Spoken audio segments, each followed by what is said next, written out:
The fifth millennium began on January 1st, 4001. A new chapter in human history was starting. Europe, a continent with a long story of kingdoms and conflicts, was about to face one of its most chaotic periods. The years that followed would be filled with constant change.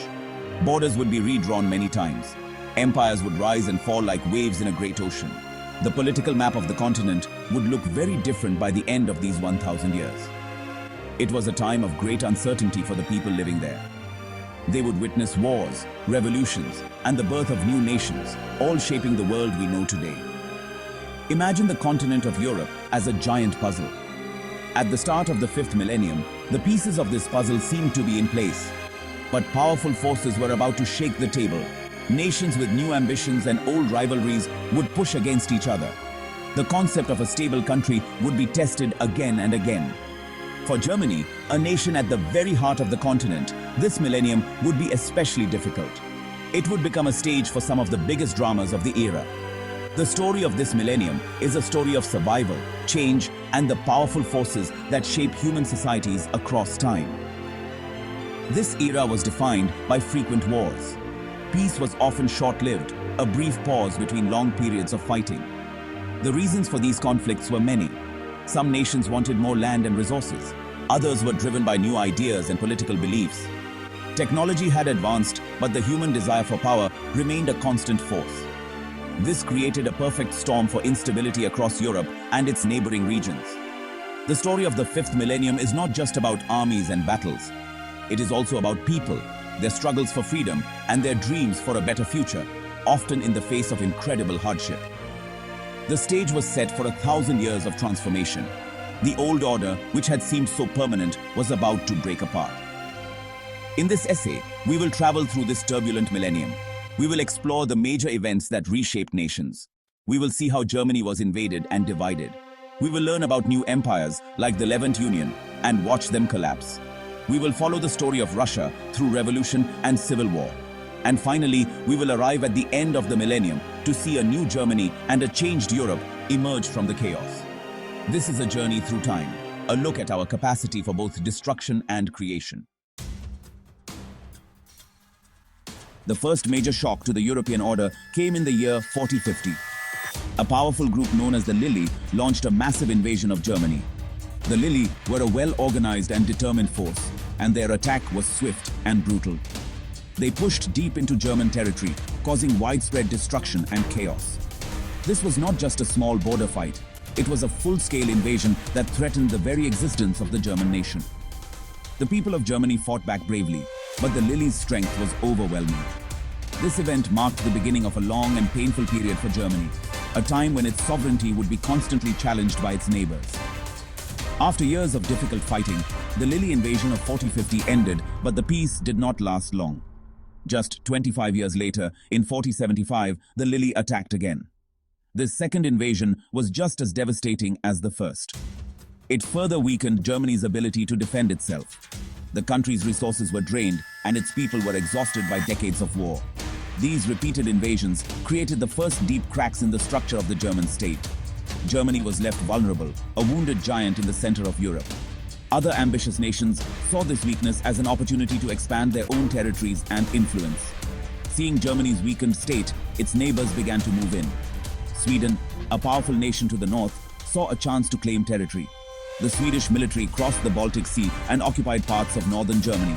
At the same time, Italy, a major power to the south, pushed its borders northward. The Italian army took control of southern regions of Germany. The country was being torn apart from multiple directions. What was once a large, unified nation was now being carved up by its stronger neighbors. For the German people, it was a time of great despair as they watched their homeland being divided. The invasions did not stop there. From the east, another power saw an opportunity. The Oriolan of Russia, a formidable military group, began their own invasion of Germany. They pushed into the eastern parts of the country, adding another layer of occupation and division. By this point, Germany was no longer a single, independent country. It was a patchwork of territories controlled by 4 different foreign powers: the Lilly, Sweden, Italy, and the Oriolan of Russia. The dream of a united Germany seemed more distant than ever. This period of division set the stage for centuries of struggle and would define German history for the rest of the millennium. While Germany was being torn apart, major changes were also happening in other parts of the world. In the Middle East, a large and influential power known as the Levant Union had existed for some time. This union brought together many different peoples and cultures under a single government. However, holding such a diverse region together proved to be an immense challenge. Internal pressures, cultural differences, and political disagreements began to grow stronger. In the year 4511, these pressures became too much to handle. The Levant Union collapsed, breaking apart into many smaller separate countries. This event dramatically changed the political map of the Middle East. One of the most significant outcomes of the Levant Union's collapse was the struggle for Turkish independence. The Turkish people had been part of the Union, but many desired their own sovereign nation. After the Union fell apart in 4511, they began a long and difficult fight to establish their own country. This struggle lasted for over 2 decades. Finally, in the year 4535, their efforts were successful. Turkey officially became an independent nation once again. This was a moment of great celebration for the Turkish people, but it also added a new, independent power to the complex politics of the region, influencing its neighbors. Further north, the balance of power between Sweden and Russia was also shifting. Sweden, having already taken parts of Germany, turned its attention eastward. Its target was the region of Karelia, a territory that had long been under Russian control. In the 4580s, Sweden launched a military campaign to seize this land. The war was successful for the Swedes, and they took control of Karelia from Russia. This was a significant loss for Russia and a major victory for Sweden, cementing its status as a dominant power in Northern Europe. The loss of Karelia would be a source of tension between Russia and its neighbors for many years to come. This era of change was also reflected in national symbols. Nations often changed their flags to represent a new identity or a new government. In the year 4600, Russia adopted a new flag, signaling a shift in its national direction. 20 years later, in 4620, the parts of Germany that were still trying to maintain their identity also designed a new flag. These changes in flags were more than just symbolic. They represented the deep political and cultural transformations that were sweeping across the continent. They were visual markers of a world in constant motion, where old identities were being lost and new ones were being forged in the fires of conflict and change. The middle of the 5th millennium was marked by radical political change, especially in Russia. For a long time, there had been growing dissatisfaction with the Russian government. The people wanted change. This discontent finally exploded in the year 4654 with the Russian Revolution. The old government was overthrown and a new political system was put in its place. Inspired by ideologies of the past, the revolutionaries established a new Soviet Union. This was not just a change of leaders. It was a fundamental transformation of the country's political and economic structure. The creation of the new Soviet Union sent shockwaves across Europe and set the stage for new conflicts. With its new government and renewed sense of purpose, the new Soviet Union quickly became an aggressive power. It looked westward towards the divided lands of Germany. In 4765, a massive coordinated invasion of Germany took place. This was not just one country attacking. It was a coalition of 4 major powers. The new Soviet Union pushed from the east. At the same time, the Lily, Italy, and Sweden launched their own attacks, seeking to expand their existing territories in Germany. The remnants of the German state stood no chance against such an overwhelming force. The country was completely overrun, its territory fully partitioned among the invaders. However, the new Soviet Union itself was not stable. The ideas that fueled its creation began to evolve. A new movement, focused on environmental principles, gained power within the Soviet government. In 4782, this led to another transformation. The new Soviet Union was reformed and renamed the Green Soviet Union. This new state had a different ideology, one that blended its old political structure with a strong focus on ecological issues. This change in direction would have a profound impact on its policies, both at home and abroad. But this ideological shift also created new divisions within the vast country. These internal divisions eventually led to war. The Green Soviet Union's new policies were not popular with everyone. Many powerful groups within the country opposed the government in Moscow. In 4802, this opposition erupted into a full-scale Russian civil war. The country was plunged into a devastating internal conflict, with different factions fighting for control. This civil war weakened the central government's grip on its vast territories. Seeing this weakness, several regions on the edges of the country declared their independence. By 4830, Murmansk, Karelia, and Nenets in the north, along with northern Cyprus and Rojava in the south, had broken away to become new, independent states. The chaos of the Russian Civil War eventually gave way to a new, even more aggressive power. By 4870, one faction had emerged victorious from the conflict. This group was driven by a powerful and expansive communist ideology. They dismantled the Green Soviet Union and established the Communist Russian Empire. This was not a state focused on environmentalism. It was an empire built for conquest and ideological expansion. Its leaders believed it was their destiny to spread their system of government to other nations.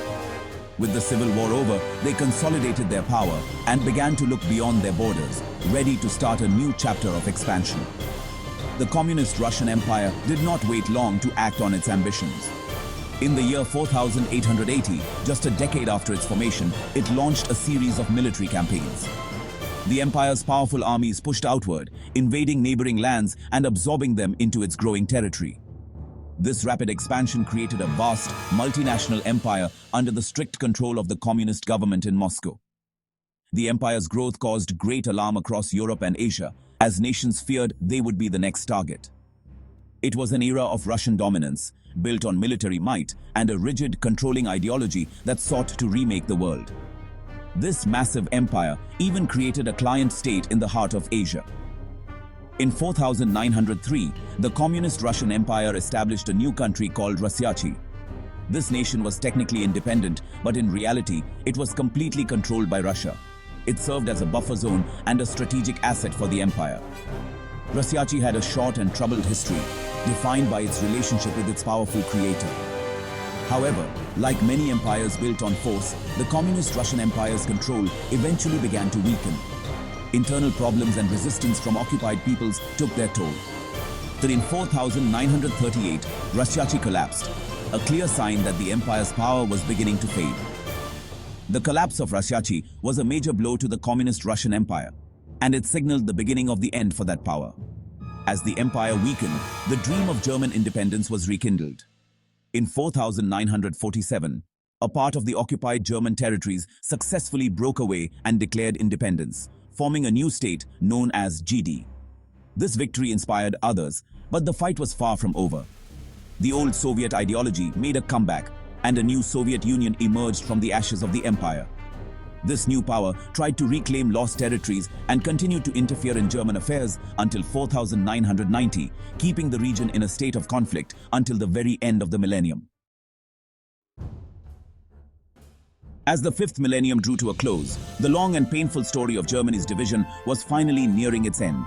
After centuries of occupation, invasion, and foreign rule, the German people's desire for a single, unified nation had never disappeared.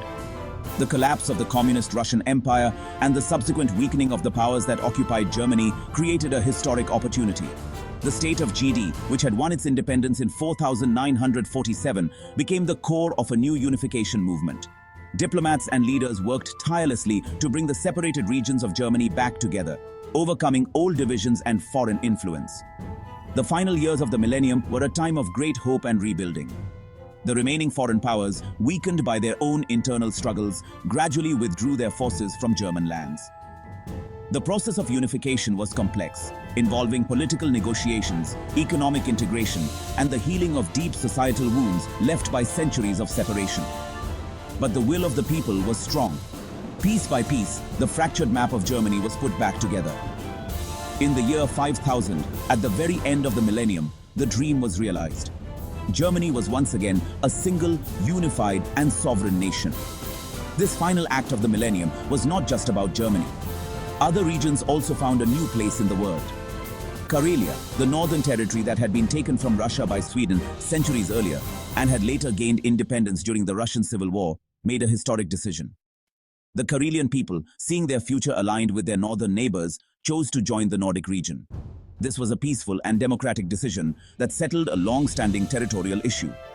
It showed that even after centuries of war, nations could find new ways to coexist and cooperate. choosing partnership over conflict. And so, the fifth millennium ended. It was a 1,000-year journey of incredible chaos and transformation. We saw Germany, a nation at the heart of Europe, invaded, partitioned, and finally reborn. We witnessed the rise and fall of great powers, from the Levant Union to the communist Russian Empire. We saw revolutions create new kinds of states, and we saw civil wars tear them apart. Borders shifted like sand dunes in a desert wind. But through it all, the human spirit endured. The end of the millennium brought a new sense of stability and hope, with a unified Germany and a more peaceful European landscape, ready to face the challenges of the sixth millennium.